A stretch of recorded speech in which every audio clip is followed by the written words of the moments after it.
The woman never saw it coming. It was a quiet afternoon in Harlem, 1943, the kind of afternoon where bicycles passed slowly and conversations stayed low. She sat alone on a wooden park bench, her coat folded neatly beside her, watching the path without urgency. War existed everywhere, but not always in moments like this. Not in open daylight. Not in the presence of a child. A teenage girl approached her carefully, walking with the natural uncertainty of someone who belonged there. She looked young, harmless. Her hair was tied into simple braids, and her hands were empty. Nothing about her suggested violence. She stopped beside the bench and asked a simple question. "What's your name?"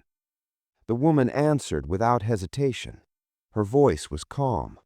She saw only a girl asking politely. Freddie Oversteegen saw something else. She saw a collaborator. She saw a threat, holding the future deaths of people who did not yet know they had been condemned. Hidden inside her coat was a small pistol, its weight unfamiliar but no longer frightening. Freddie pulled it out and raised it. There were no speeches, no warning, no hesitation. She fired once. The sound cracked across the park, sharp and final. The woman collapsed before she could react. For a moment, Freddie stood still, her body caught between action and instinct.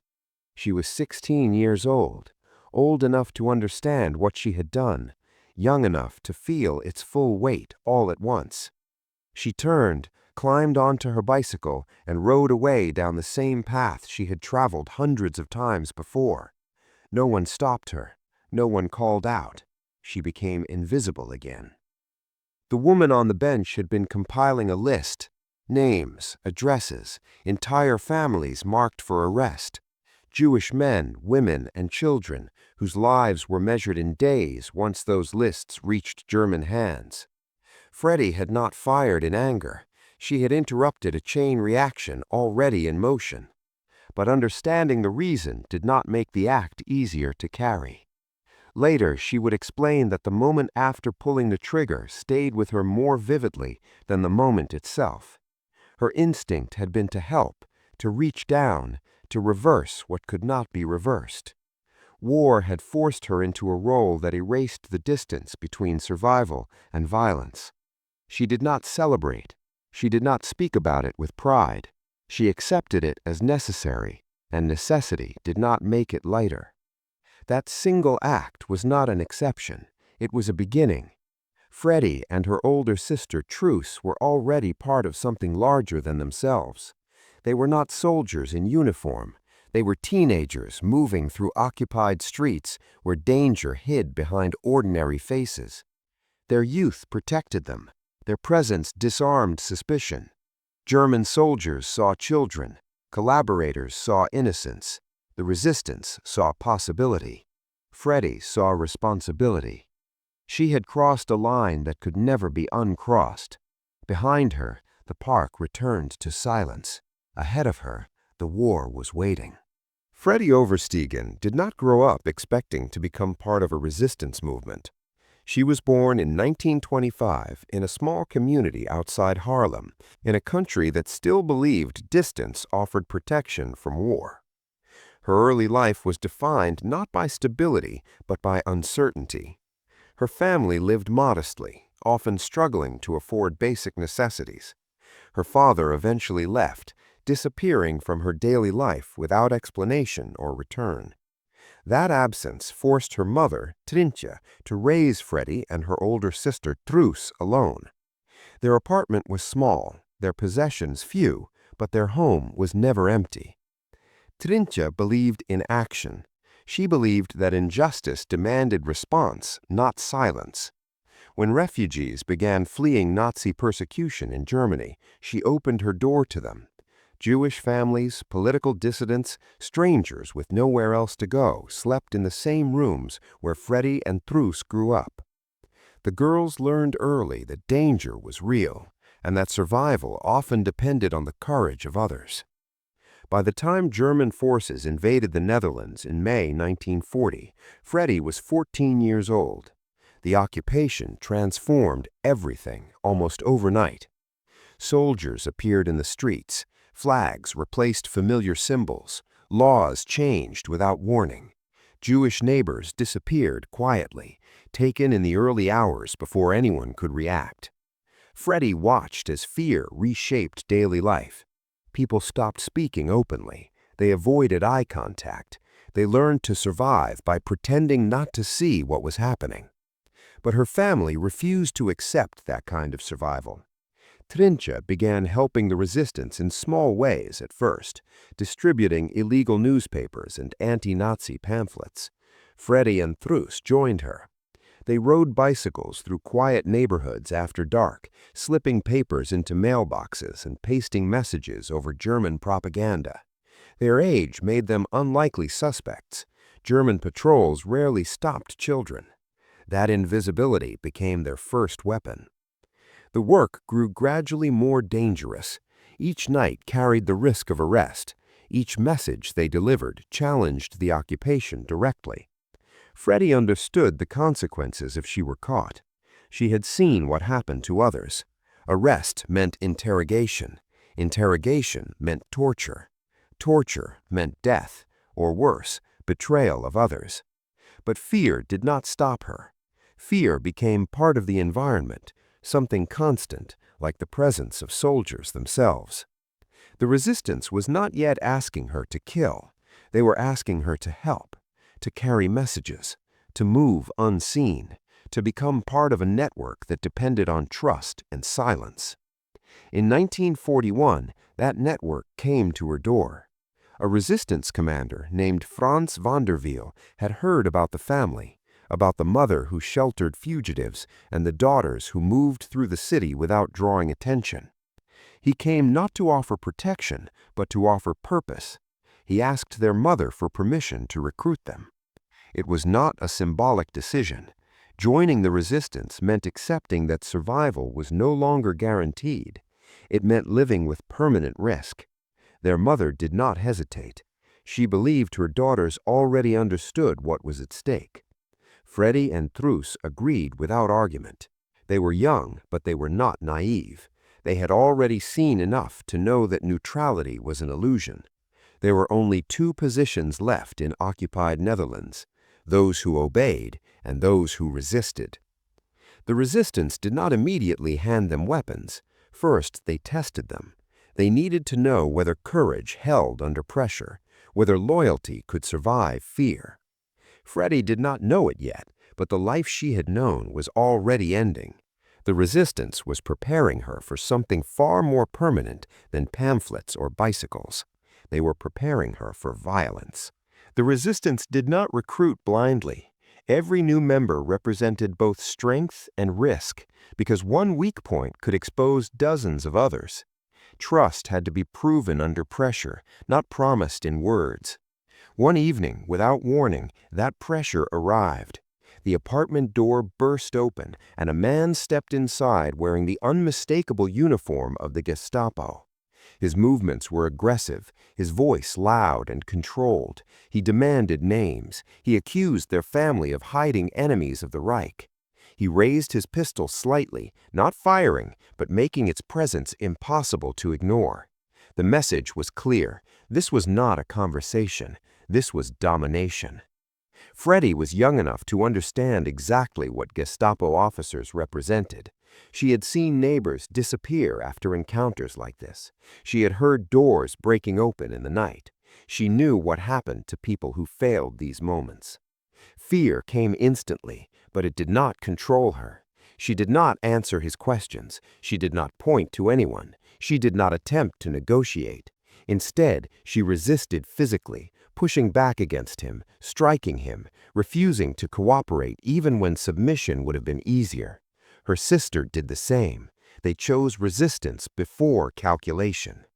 Then everything stopped. The man lowered the weapon. His posture relaxed. The rage vanished. He was not Gestapo. He was resistance. The uniform had been a disguise. The weapon had been part of the test. He had come to answer a single question. Would they break under threat? They had not. In that moment, their role changed permanently. They were no longer helpers, they were candidates for something more dangerous. Acceptance into the resistance did not begin with dramatic speeches or ceremony. It began with instruction. They were taken to concealed locations where weapons could be handled safely, away from attention. Freddie learned how to hold a pistol correctly, how to control the movement of her hands, how to aim without hesitation. The lessons were direct, mechanical, and purposeful. There was no illusion about their purpose. These weapons were not symbolic. They were meant to be used. What made Freddie valuable was not size or strength. It was invisibility. German soldiers did not see her as a threat. She looked like someone who belonged in ordinary life. She could approach places others could not. She could stand close without triggering suspicion. The resistance understood immediately what that meant. Her youth became part of operational strategy. She was no longer simply avoiding attention. She was using the absence of suspicion as protection. The transformation was not emotional, it was functional. Freddie had already witnessed occupation reshape daily life. She had seen arrests happen without warning. She had seen authority operate without accountability. The weapon did not introduce violence into her world. It gave her a way to answer the violence that was already there. Training did not make her fearless, it made her prepared. By the time the instruction ended, Freddie was no longer simply part of resistance support. She had become part of resistance capability. She could move where others could not. She could stand where others would be stopped, and the resistance had already chosen her first target. The resistance did not assign her immediately. They watched first. They measured how she moved, how she listened, how she carried herself in ordinary situations. Operational work required more than courage. It required control. Targets were not chosen randomly. Every assignment carried consequence beyond the moment itself. Eventually, intelligence identified someone whose actions posed immediate danger. It was not a German officer. It was a Dutch citizen. Collaborators were often more dangerous than occupying soldiers. They understood the language. They understood the neighborhoods. They knew who lived where. This woman had been compiling information quietly, recording names and addresses of Jewish families hiding in Harlem. Lists like that did not remain paper for long. They became arrests. They became deportations. They became disappearances. Once delivered to German authorities, hundreds of lives could be erased without warning. Stopping her meant stopping that chain before it began. Freddie received the assignment without ceremony. There were no speeches about justice or sacrifice. There was only instruction. The target's routine was simple. She visited the same public park regularly. She sat on the same bench. She believed herself safe. The resistance chose Freddie precisely because she did not resemble a threat. No uniform, no visible weapon, no reason for alarm. Just a young girl moving through public space. Freddie approached the park on her bicycle, moving at an ordinary pace. Nothing about her appearance suggested purpose. She dismounted and walked toward the bench where the woman sat alone. The distance between them closed without resistance. No one intervened. No one watched closely. The system of occupation depended on visibility and control, but it was blind to someone like her. She spoke first, her voice calm, her posture relaxed. She asked the woman her name. The woman answered without hesitation. There was no fear in her response, no instinct to withdraw. She saw only a child. That was the final confirmation Freddie needed. She reached into her clothing and produced the pistol she had been trained to use. The motion was direct, no hesitation, no warning. She fired once. The sound did not echo dramatically. It did not stop the world. It ended one life and protected many others that would never know her name. The woman collapsed where she sat. Freddie did not stay. She did not look for reaction. She turned immediately, returned to her bicycle, and rode away at the same controlled pace she had arrived. Within seconds, she was no longer distinguishable from anyone else moving through the city. She became invisible again. The resistance did not celebrate. They recorded the result and moved forward. Operational success was measured in outcomes, not emotion. The list would never be delivered. The arrests would never happen. The system had been interrupted by someone it never recognized as a threat. For Freddie, the moment did not feel like victory. It felt like completion. Training had become action. Preparation had become reality. There was no return to being only a witness now. She had crossed a boundary that could not be uncrossed. That single act was not an exception. It was a beginning. After the first assignment, Freddie was no longer tested. She was deployed. The resistance had learned something critical. She could move close to targets without triggering suspicion. In occupied Netherlands, German officers were trained to watch for armed men, organized cells, and visible threats. They were not trained to fear teenage girls. That blind spot became operational advantage. Freddie and her older sister, Truce, began working in coordinated roles, combining movement, deception, and timing. Their bicycles became essential. They allowed rapid approach and immediate escape, blending into the ordinary rhythms of civilian life. German officers moved through cities with confidence.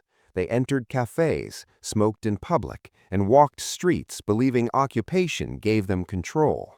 That confidence created vulnerability. Resistance planners identified targets whose removal would disrupt command, weaken enforcement, or protect civilians. The sisters observed these men carefully before acting. They learned routines. They studied movement patterns. They identified where a target slowed down, where he relaxed, where attention dropped. Nothing was rushed. Preparation determined survival. Sometimes the approach began with conversation. One sister would enter a bar alone and position herself near an officer. She did not confront him. She engaged him. A smile, a question, a casual exchange that lowered his guard. Occupation had created isolation among German personnel, and many welcomed attention from civilians who appeared cooperative. That attention became leverage. When the officer left, believing he had initiated harmless contact, he walked into conditions already prepared for him. The forest provided concealment. Outside the visibility of streets and witnesses, distance removed protection. The officer expected privacy. He did not expect coordination. The second sister was already waiting, positioned with clear line of sight. The moment was brief. A single shot. No prolonged confrontation, no warning that allowed recovery. The officer fell, and the sisters separated immediately, leaving the location before response could form. Their bicycles carried them back into the city, where anonymity erased their presence. Other operations required speed instead of isolation. Riding together, Truce pedaled while Freddie sat behind her, watching movement along sidewalks and roads. When a target appeared, they passed at close distance. Freddie drew the pistol and fired without stopping. Momentum carried them forward. They did not break pace. They did not look back. Anyone who saw them saw only two girls riding through occupied streets. The action disappeared into motion. These methods worked because they exploited expectation. German forces anticipated attack from visible resistance fighters, not from civilians who appeared compliant. Freddie's age, her posture, her ability to appear harmless became operational assets. Her youth was no longer simply identity, it was strategy. Each assignment increased risk. German security tightened, patrols increased, arrests became more frequent, informants expanded surveillance networks.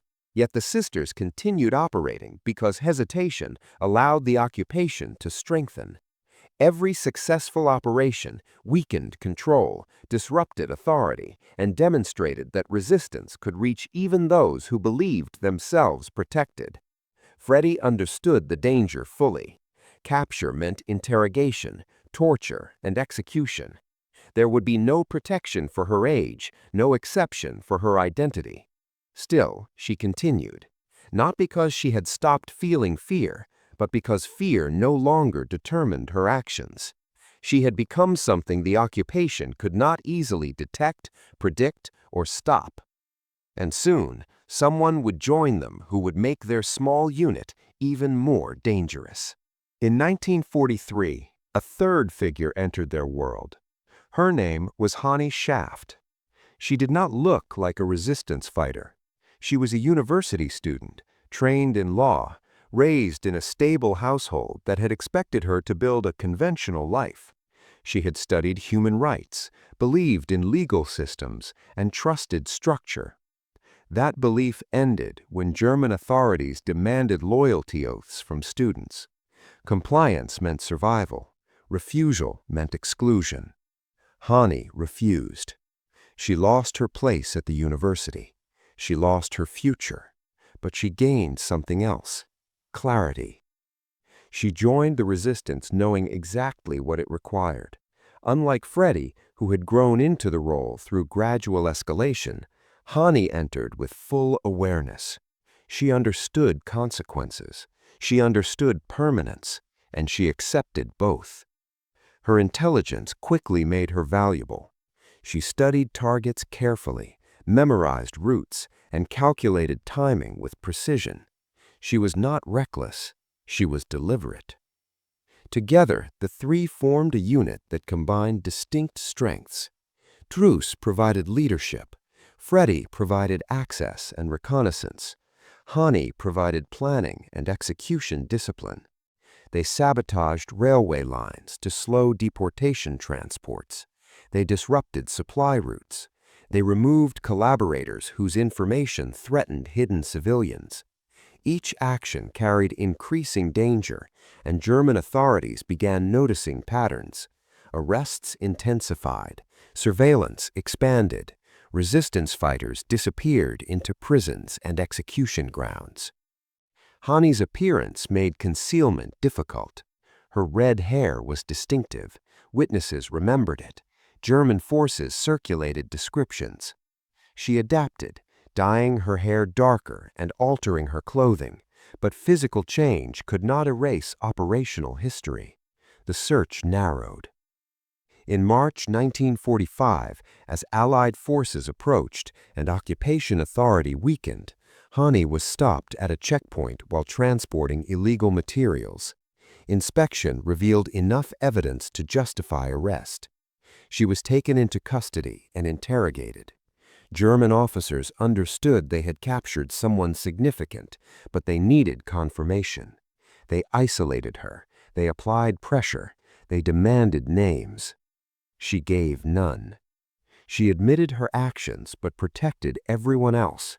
No networks exposed, no contacts revealed, no information that could dismantle the resistance structure she had helped build. Silence became her final act of resistance. Weeks later, she was taken to the dunes outside the city. There was no trial, no formal sentence. The occupation was already collapsing, but the execution proceeded anyway. She faced it without negotiation. She had accepted this outcome long before it arrived. She was 24 years old. Freddie and Truss survived the war. Liberation arrived, but survival did not erase memory.